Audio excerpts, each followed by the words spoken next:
Scandal of alleged widespread fraud throughout the state of Minnesota has politicians and residents of the state on edge. This comes after prosecutors have charged dozens of people with stealing hundreds of millions of dollars from state-run programs. An article in the New York Times details some of the cases, as well as how the scandal is affecting the reputation of Minnesota's large Somali population. It reads, over the last 5 years, law enforcement officials say fraud took root in pockets of Minnesota's Somali diaspora as scores of individuals made small fortunes by setting up companies that build state agencies for millions of dollars worth of social services that were never provided. Debate over the fraud has opened new rifts between the state's Somali community and other Minnesotans, and has left some Somali Americans saying they are unfairly facing a new layer of suspicion against them, rather than the small group accused of fraud. Minnesota Governor Tim Walz is facing heat for the scandal, too. An X account led by employees of the Minnesota Department of Human Services is alleging that Tim Walz knew about the fraud and did nothing to stop it. The account says, in part, Tim Walz is 100% responsible for this massive fraud in Minnesota.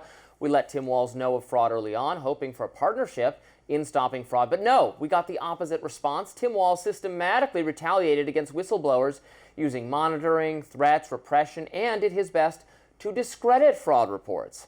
As staff, we firsthand witnessed and observed fraud happening, yet we were shut down, reassigned, and told to keep quiet. Sometimes more. Leadership did not want to appear to discriminate against certain communities and were unwilling to take action, such as stopping fraud that would have an adverse impact on their image. Now, Governor Walz responded partially to the allegations last night on X, writing, quote, just to be clear, there will be no pardons for fraudsters in Minnesota. That was in reference to President Trump recently commuting the prison sentence for David Gentile, the former CEO who had been sentenced for allegedly defrauding thousands of his investors. There's always an example of President Trump doing something that his team is calling for other people not to do. But that's neither here nor there. I think the political fallout from this is appropriate. I think that people are riled up about it. You were bringing this up last week, and I thought that he was attacking Somali Americans specifically because he had an issue with Omar. And I was like, I don't really understand this. But the New York Times, this article, I read deeply into it.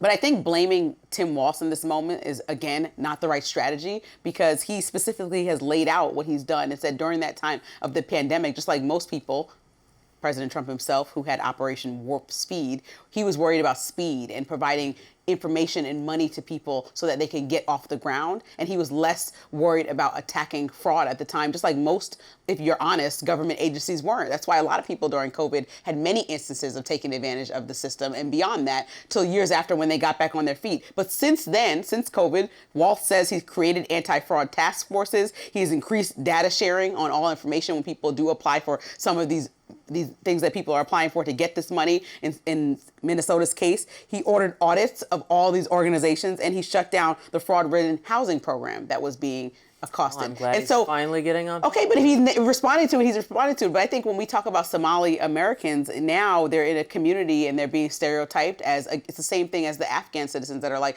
okay, because a small amount are doing one thing bad, now everybody's bad. That's not true. And so when you're collectively blamed, in the Afghan example, it was one person.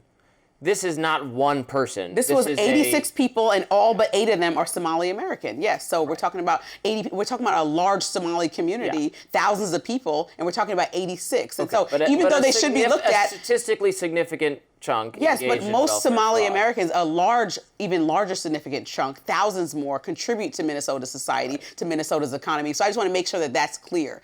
Now that those things have been addressed, I think those are big issues that come with pointing out Somali Americans in this situation, is that the fraud was massive. So now we need to look into this. Some people have taken as much as $14 million in major schemes for just one entity, saying they're giving out social services that never were rendered. And so, yes, all these people should go. I think most Americans agree that if you are a migrant here, breaking the law, and not breaking the law of coming, but breaking the law of actually breaking our laws that are set in stone in the U.S. Stealing welfare resources. Then you should go. You gotta go. And you're not going to get any argument from me in that case. And also, Tim Walz, even though he's making a joke about pardoning them, even though he's mocking President Trump and his pardons, he's saying, for real though, like, these people committed crimes, they should go. They got to go. And we got to vet people who come from this region more aggressively because of this. if it's we don't want to import a nation of con artists and scammers and fraudsters to our country. We just don't. The people in America don't want this. And so while yes, I certainly feel bad for innocent Somali Americans who are doing nothing wrong and just want to make a living here, and that's true of immigrants from all sorts of communities. And when you're here, you're here. But sorry, we gotta seriously crack down on this level of fraud. Is it that Somalis are coming here with bad intentions? I mean, you know how many Americans took advantage of the system during COVID and got in trouble for it? I mean, well, I hope they all get prosecuted. Yes, and they should all get prosecuted, but that doesn't mean there's an overwhelming amount of serious crime. You're stealing from American people. Agreed, but that doesn't mean there's an overwhelming amount of Somali people doing it. It means that people are behaving poorly during the pandemic, and all should be brought to justice. Notable in Minnesota, but the Somali population is statistically providing benefit to that society, to that area of the world, to that area of the country. They are working hard, thousands more. We're talking about whatever that number is, 86 minus 10, so but not 76 all people immigrant did communities something. are exactly the same in the contributions they're making to America. We can't be that. Yeah, I'm not saying that they're exactly the same. I'm saying that they're large working. amount of welfare, and it is fraud, and it is disturbing. Yes, I agree. The numbers were out of control, but that doesn't mean we need to look to the entire Somali community in that country that's trying to migrate here and contribute to society and say, you guys have worse intentions than any other community coming over here. There's several people that come over here and do bad things. If you want me to come up with a list tomorrow, I will research it from every different country that maybe doesn't look like Somalians. And so I want to make sure that we're not targeting. We can stereotype if it's not Somalians? No, I'm saying maybe we should look at the fraud happening across the board and say, is it a certain community or is it the systems that we need to make sure people like Tim Walz are doing these things and staying on top of it? If it's disproportionately Somalian, then that's going to impact our immigration policy a little bit. Again, it's not, if it was disproportionately Cuban immigrants or something, we would look at that. If it was disproportionately whatever it was, if it was disproportionately Swedish immigrants, we would look at that. I mean, I am more open to immigration than a lot of people on the right, but we don't, because I think that immigrants at every skill level can help, and we need people to build things, and we need smart people. We're a nation of immigrants. I believe in all that, but I don't want to import a bunch of criminal, even if it's not violent. This is a violent crime. There's a different form of crime. We can't bring them in. But it's just in relevance, making sure that people understand it's a tiny fraction of the Somali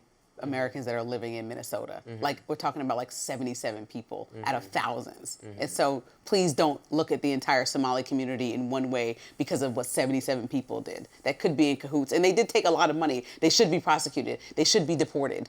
We all can agree with that. But that doesn't mean every Somali American is the worst of us. Because Americans surely took advantage of the COVID system also, and they should be prosecuted as well. It was a bad idea in the first place. We never should have done it. Never should have done any of that. You want to go back and relive COVID history so bad. You brought it up. I'm just saying, that's why Tim Walz said he didn't respond to this immediately. That's just why he's saying he, like all other leadership, was overwhelmed with what to do in the immediate time. Him to be her VP. What a terrible choice that was. Why are you so concerned with it? It doesn't even matter. It doesn't matter who he picked. You weren't voting for them, right? Well, I certainly wasn't going to vote for Tim Walz. I found him more objectionable than I found her. He was much further to the left, harder and uncompromising. He didn't remind you of that local high school coach that you had back in the day? God, no. No, I found him just everyday utterly type of guy. No, that was so fake and fabricated. I felt that he was everyday. I found him to be a belligerent, angry old man of hard left politics, of inflating his military record. You find Tim Walz to be a belligerent, angry old man, but not President Trump? I just want to get this on record. President Trump is not a belligerent, angry old man. I find Tim Walz less friendly than Donald Trump. Wow, that's different. Okay, we might as well just Tim Walz, unlike Donald Trump, set up a snitch hotline for you to report people during COVID who were not following lockdown orders or mask mandates and all that. Yeah, I would have reported you. A snitch order. I would have reported you if you were walking around with no mask on. I'm sorry, Robbie. I wanted to be protected. We would have come to blows because I did not appreciate that at all in this city. It was in freaking 1984 up here being set up. But we have I will even miss, even though these orders were done by Muriel Bowser, the mayor of D.C., she recently announced that she's retiring. Yes, she's going to go have brunch. I'm going to say, on the record, something that surprises you, I am devastated that she is leaving. I am going to miss her.